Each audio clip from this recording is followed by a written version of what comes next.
kasi nga na dito sila So kaya tinanong ko si ate kung okay ba sila nung time na yun.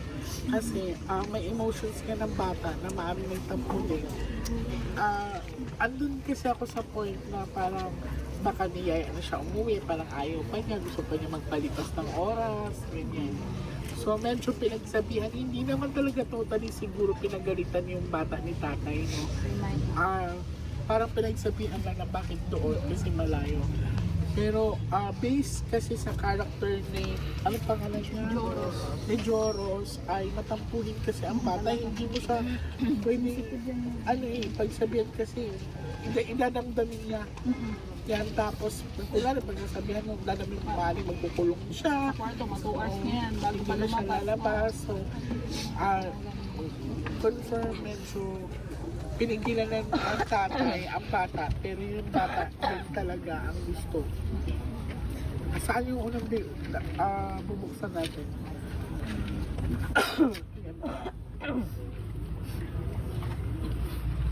O, pagtutulungan. So, ito po ay, ang cards na to is 94 cards, no? 84 or 94 cards. Pero ito twice na po lumabas, no? So, in order for us to find the boy, kailangan natin magtulungan. Next po.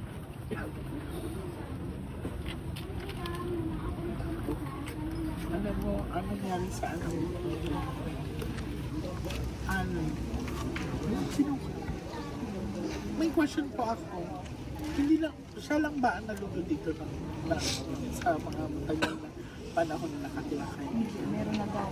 Meron na. Pang-ilan na po siya?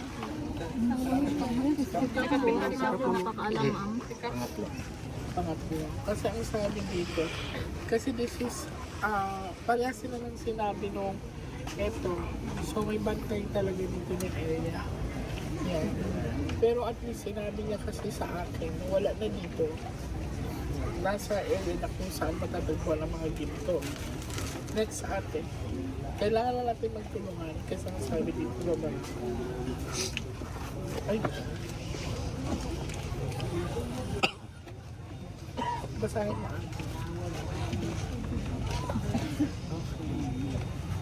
So, may pinakitang death card kasi and meron ding rebirth. So, 50-50 po tayo. Ang number niya is number 13.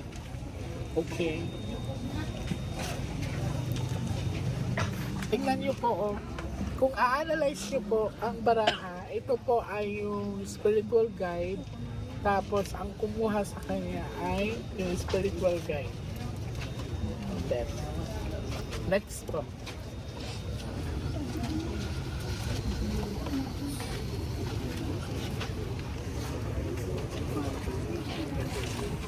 Next po.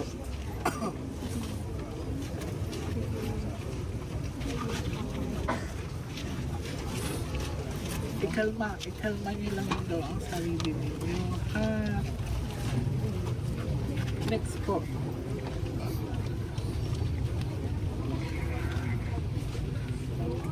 So, pinuha talaga yung anak. Basahin mo.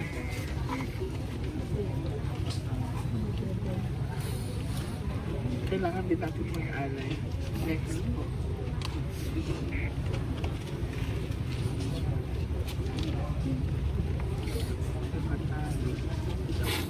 Next.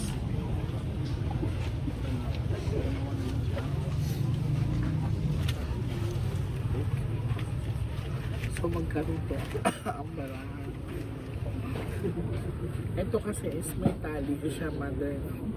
Ang interpretation ko din kasi dyan, maaring sumabit din yung anak mo or maaring nahalangan. So, may sign of death na talaga siya. Pero ulitin ko hanggang hindi natin siya nakikita. Maging positibo pa rin tayo, ha? Okay, handa ka na? Kailangan ko lang po siyang bigyan ng space.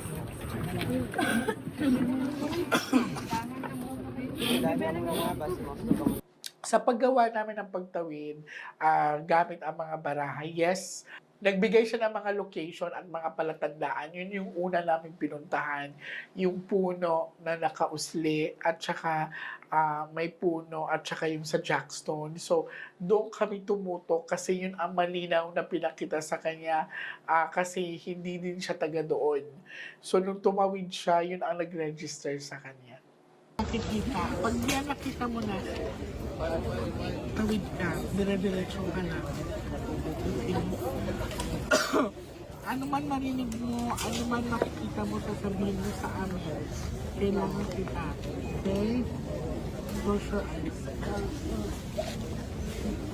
3,200. So, kumita ako ng 3,200 nang walang ginagawa. 3,200 nang walang